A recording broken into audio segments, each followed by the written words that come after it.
Good morning. Grab your coffee, pull up a chair, and let's talk about something that's probably sitting right in your pocket. We used to call it hanging out.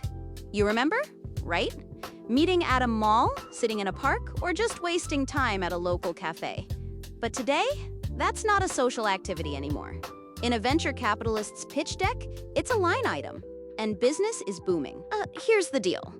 Physical third places, those spots that aren't home and aren't work, are vanishing. We've seen over 3,000 cinemas and community hubs shutter their doors in just the last 3 years.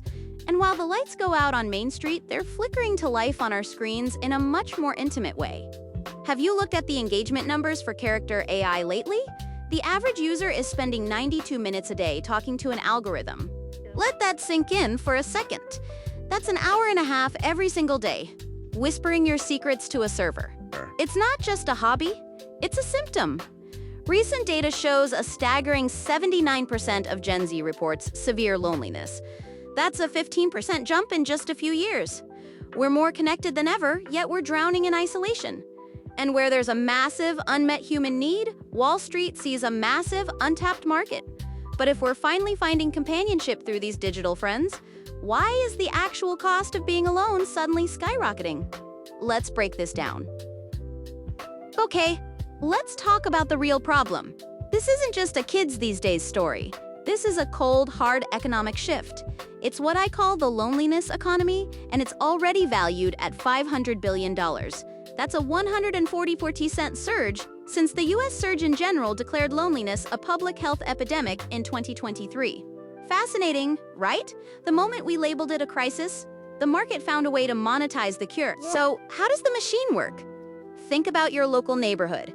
High rents and the shift to remote work have effectively killed the free social space.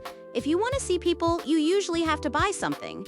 This forced digital isolation creates a vacuum. Enter emotional AI or EMAI. This is the subscription friend model. Companies are now charging $19.99 a month for the kind of empathy and validation that used to be a byproduct of living in a community. Now, this is the part I find wild. Think of it like a water utility. 100 years ago, you might have pulled water from a well for free.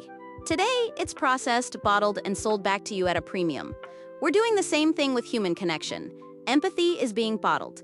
The subscription friend never judges you, never gets tired, and is available 24/7 as long as your credit card clears. It's a high-margin product replacing a low-cost human right.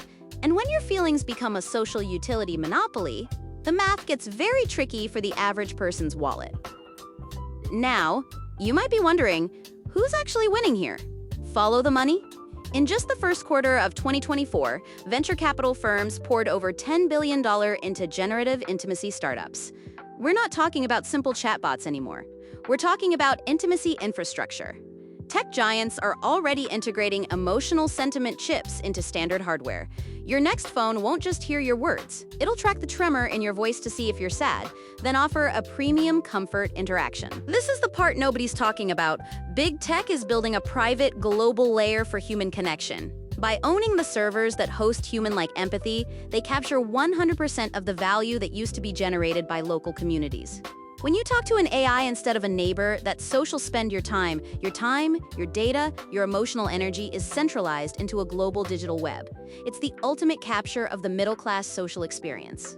I know, it sounds like science fiction, but look at the data. We're projecting 1.2 billion global users of AI companions by 2026. This isn't a niche market for the tech-obsessed. It's becoming the standard operating system for human interaction. It's a technological miracle for the isolated? Sure, but it's also the greatest heist of the human spirit we've seen in centuries. We're trading the friction of real relationships for the smooth, profitable sheen of an algorithm. Let's zoom out for a second. To understand where we're going, we have to look back. History has a funny way of repeating itself, just with better graphics. Between 1760 and 1820, there was something called the Enclosure of the Commons. Rich landowners literally fenced off public land where peasants used to graze their sheep for free. It forced people into factories and changed the world forever. Today, we're witnessing the enclosure of the social commons, where land was once stolen. Common conversation is now being fenced behind digital paywalls. Mark Andreessen and the Bulls at a 16Z argue that these AI companions are superpowered friends that will eliminate loneliness for the underserved. They see it as a democratic tool for mental health, and honestly, some people do find genuine comfort in it. It's a judgment-free space that humans who are often busy or biased can't always provide. But then you have voices like Sherry Turkle from MIT, who calls this a flight from conversation. She warns that by substituting real relationships with AI, we're sacrificing the very empathy and social friction that makes us grow. When you fence off the social grazing land and replace it with a 20-a-month digital meadow, you lose the ability to navigate the real world. You're trading a messy, free reality for a polished, expensive illusion. The question is, when friendship becomes a service you rent, what happens to the version of yourself that used to be free? So what's the bottom line for your future and your wallet? We're entering the era of the loneliness tax. In the UK, researchers have already quantified this. Lonely adults cost the health system an extra $900 per year. In the US, the excess healthcare costs tied to isolation have hit $25.27 billion, and that's just the direct cost.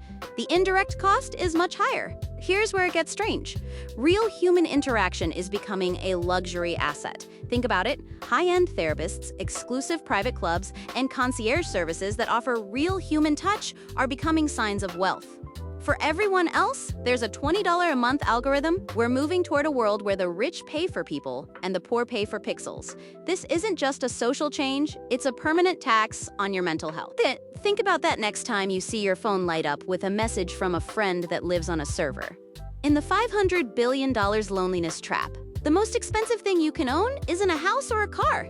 It's a conversation that doesn't require a credit card. If the world's most powerful companies are betting billions that you'll stay lonely, what are you doing to prove them wrong? I'm curious to hear your thoughts on this. Until next time.